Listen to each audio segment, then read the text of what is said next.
Welcome to Seniors on the Move. We have got a great show, especially for you women. Do men use cosmetics now too? Do you think they do? Not as often. But do they use, like, you think they use moisturizers? They on their definitely skin? need to use moisturizer. All right. So But do they? Not as much Not as as they much. should. See, isn't this fun? We're going to just talk about everything. But I want you to know a little bit about Shelly Weedon. She started her career as a nurse. We love nurses. She attended Worcester City Hospital. School of Nursing as an RN for 10 years. In the emergency department at Mass General, really. And Nantucket Cottage Hospital. It's in Nantucket. Yes. Did you like being I on did. the island? I lived there for over 20 years. You did? Yes. Good for Yeah, you. it's a great community. Wow. She then went back to school to the University of New York to obtain her PA or Physician Assistant license and has been working as a PA for 23 years. You look too young for that. Her current position is it AP dermatology? Yes. What does that stand for? Adult and pediatric. Oh, both. Okay. She performs skin screening exams for cancer, which are treated right in the office. She enjoys teaching patients how to protect themselves from the sun, and we're going to talk about that too, because we all care about that. It seems like the sun is getting closer. You never know. She's going to teach us how to protect ourselves and make people feel and look their best. So do you think a lot of people come to just look better, you know, use the right cosmetics, and do they ask you what's good for, you know, for the skin and so forth? Because there are some products that are still really good, and they have been for years, and we're going to talk about that. All right. How often should we seniors have a skin exam? I always recommend everybody with very fair skin or even not fair skin have an annual skin exam. And if you have a history of precancerous lesions or cancerous lesions, then I recommend every 6 months, depending on when that skin cancer was. But the minimum is every year. All right. Now we're going to talk about seniors because this is Seniors on the Move, but I'd like to ask a little bit about the children. What kind of things do children present with? Injuries maybe mostly with their skin, or? Children, as far under 10, we see children with eczema, other rashes,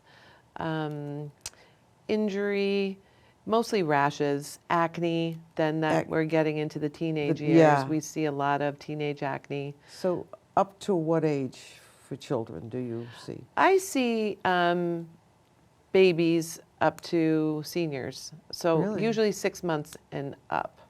Okay. Under 6 months, I prefer they see a physician, but because they can have some other causes that, Sure. yeah, they should need to be seen. I hope it's okay to ask this question. About what % of patients that you deal with are seniors? Is it a decent I would say amount, or 80%. 80? 80%. Oh, I'm yeah. in the right place. This is wonderful. I think we should talk about sunscreens. Who should be using them? Everybody, every day. Even if your skin is dark? Even if your skin is dark, everybody should be wearing a sunscreen on their face, even in the winter, because it creates a habit. If you're putting on a moisturizer that has sunscreen in it, then you're not only moisturizing, but you're also protecting from the sun. You can get UVA, UVB light year-round, but UVA from even fluorescent lighting. So it's important to wear. I don't believe that. Yes, from it's lighting. True. Lighting, certain lights. I'll be darned, I didn't know that. All right. Wow, that is interesting. But always in the directions, they say repeat it or put it on again in 2 hours. Yes. You have to do that too? You do. That is mostly applies to if you're outside, swimming, sweating. Certainly not in a February day. You need to reapply every 2 hours. But in the summer months, spring months, when you're outdoors, you need to reapply, especially if you're swimming or sweating.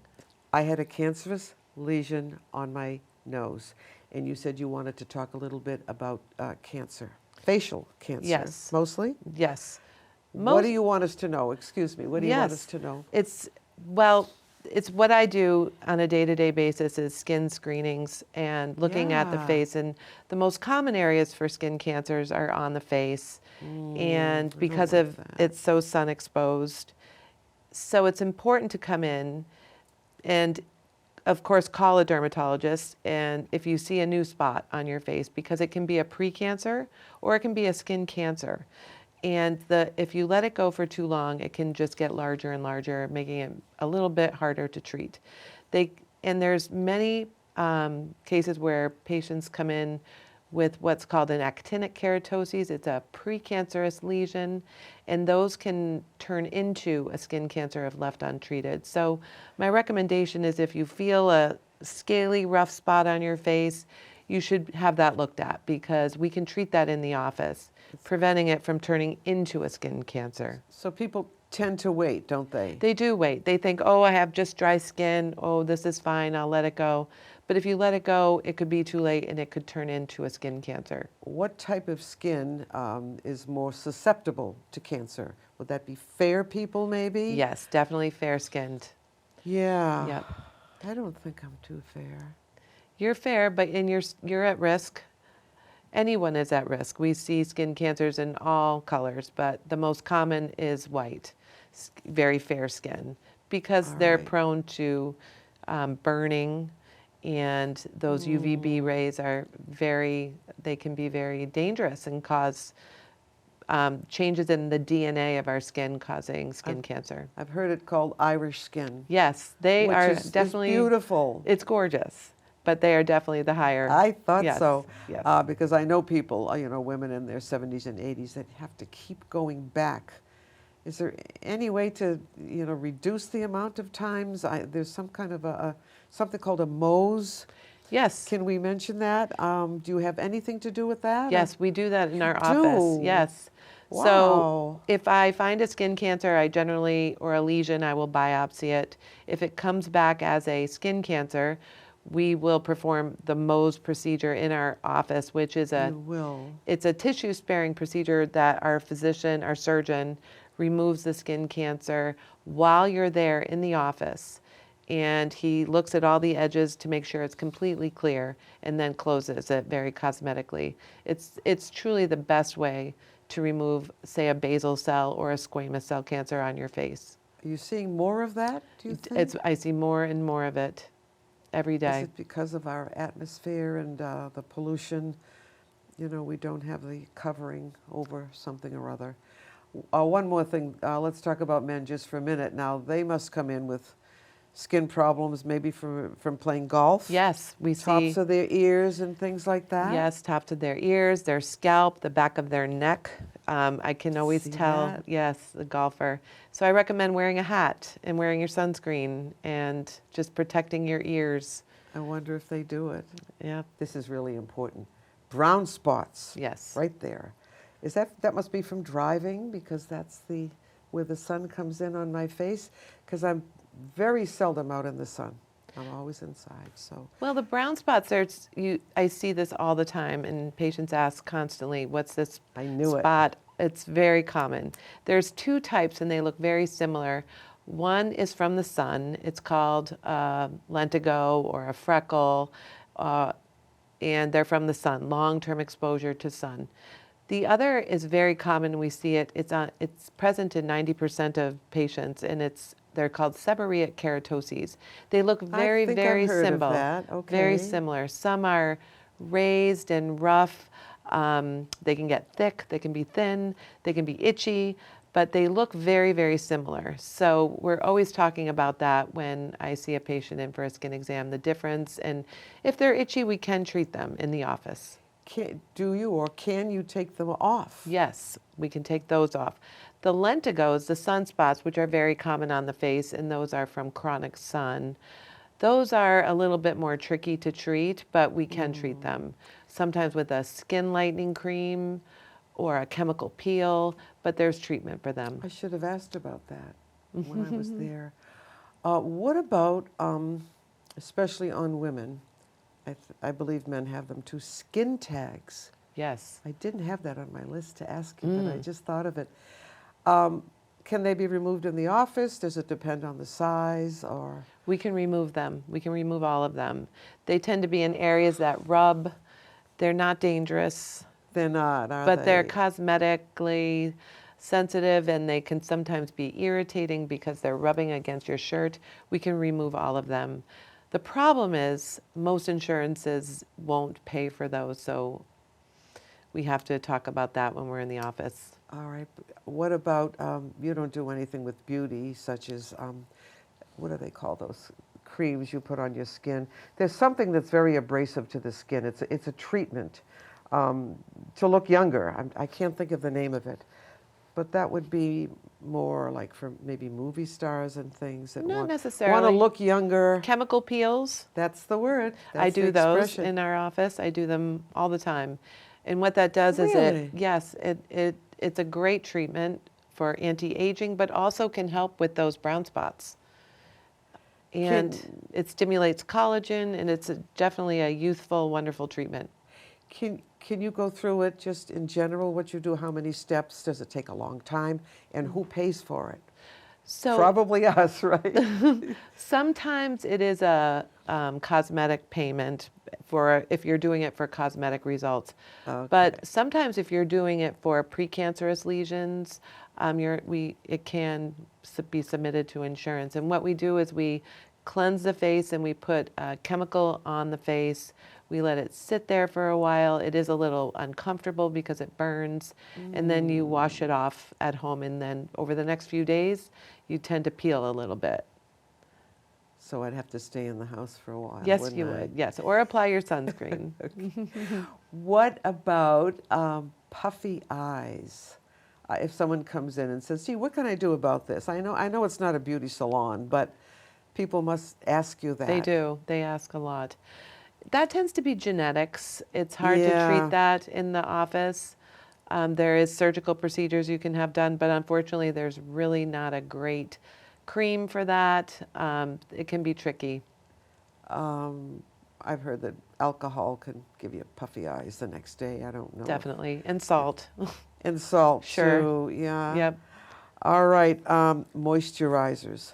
Should we all be using moisturizers, and why? Why? Yes, everybody should be moisturizing every day.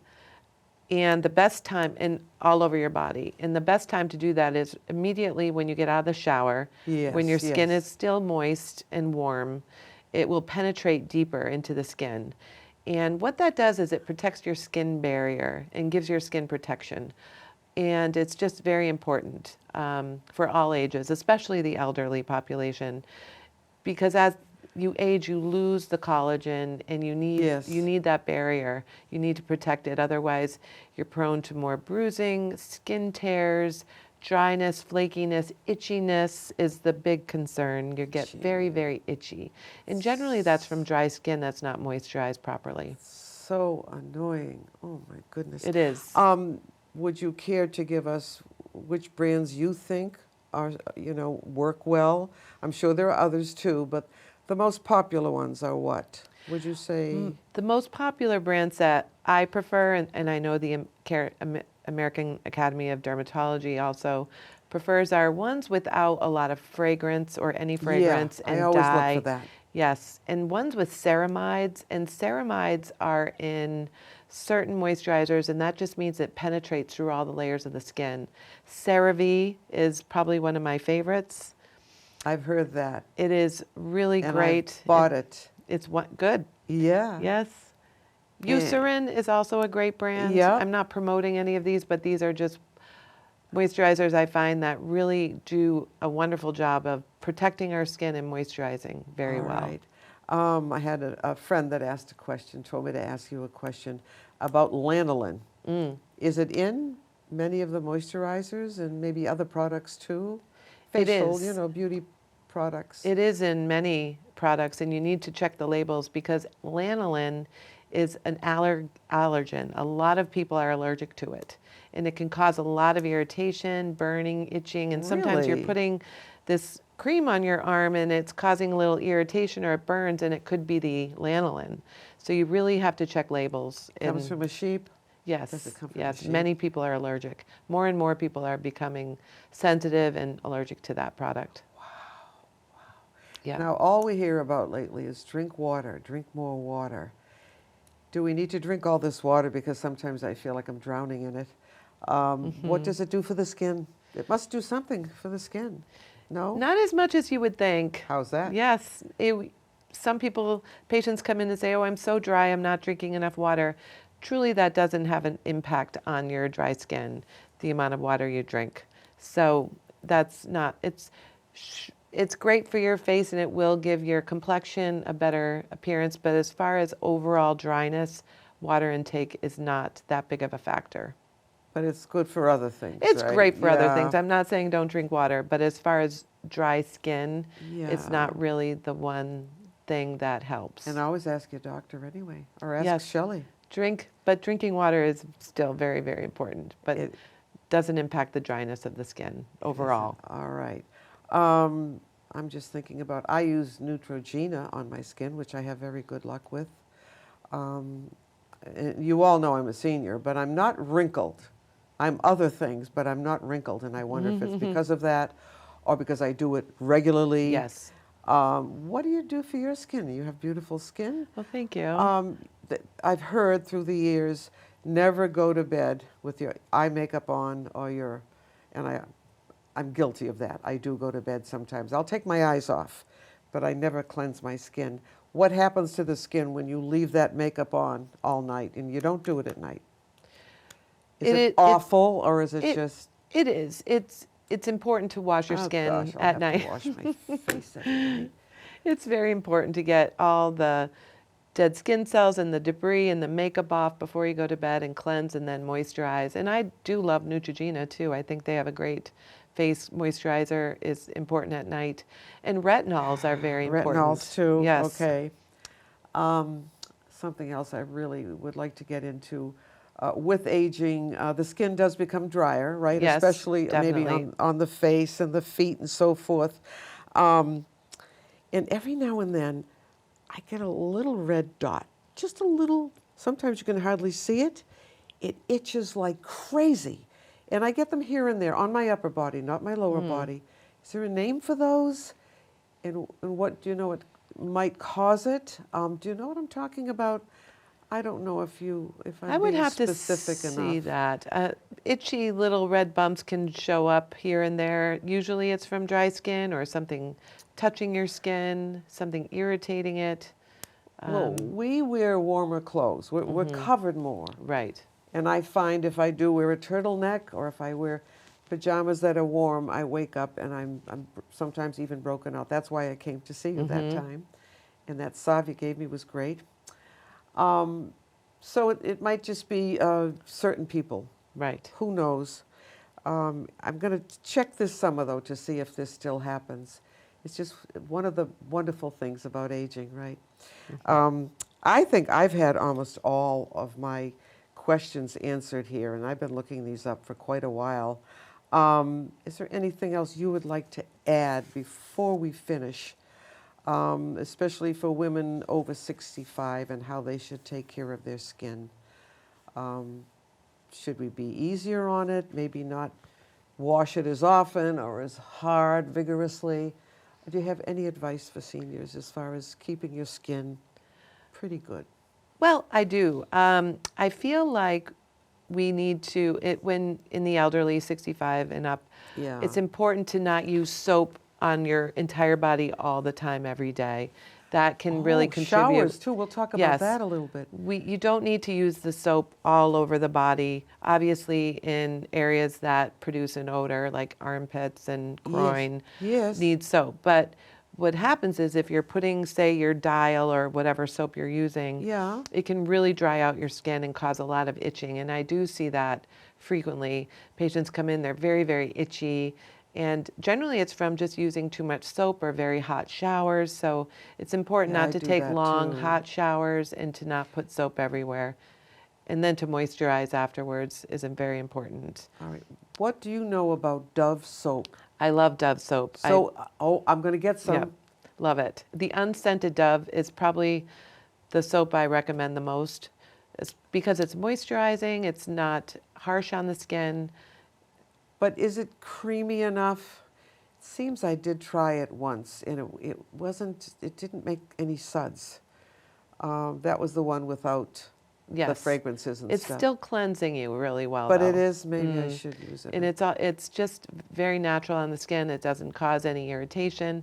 I see a lot of patients with skin irritation, and they're just very sensitive to the chemicals or the fragrance or the dye, and you just have to be very careful. So Dove is pretty pure then, Very you're pure. saying. The unscented Dove That is good to know. yes. And as far as the face, now you Mm-hmm. know all the things we put on, mascara, eyebrow pencil, rouge. What do you suggest for morning and evening regimen for seniors as far as cleansing and moisturizing? As long as you're washing your face at least once a day, and then moisturizing once, maybe twice a day, that's what I recommend. You don't want to overwash your face. Now that Yeah. recommendation's different than what I would give, say, a teenager who develops acne. But for an older person, they're losing their collagen. It's important to wash at least once a day with a soap. Just washing with water is not adequate enough. Okay. Do seniors get breakouts like They young can. people? They can. It's not as common, but I do see it. And what is it from? Do you Usually it's from a skin bacteria. Some people are just prone, and in that case, I would recommend an antibacterial soap. Dove is not antibacterial, at least the unscented one, but something like Dial is a wonderful soap. really, it's not too harsh? It's been around quite a while. I really do still like it for the antibacterial properties for certain people. For certain That's- people. Well, let me tell you, this has been wonderful. And I know I'm going to go home and say, why didn't I ask her this and why didn't I put that down? But, and Shelly, I know you're a busy woman, and I really appreciate you coming in, and maybe you'll come back with something new for us. I would love that to. can make us look 20 years younger. Lipstick helps. Trust me, it really does help. So thank you so much for Thank being you. with us. Thank you for having Wasn't me. she great? Yeah, we have to have her back. Maybe we'll just talk about eye makeup or something. So I want to thank you for joining us today, and I hope you did get something out of this and that you remember some things and had your questions answered. So we'll see you next time. Bye for now.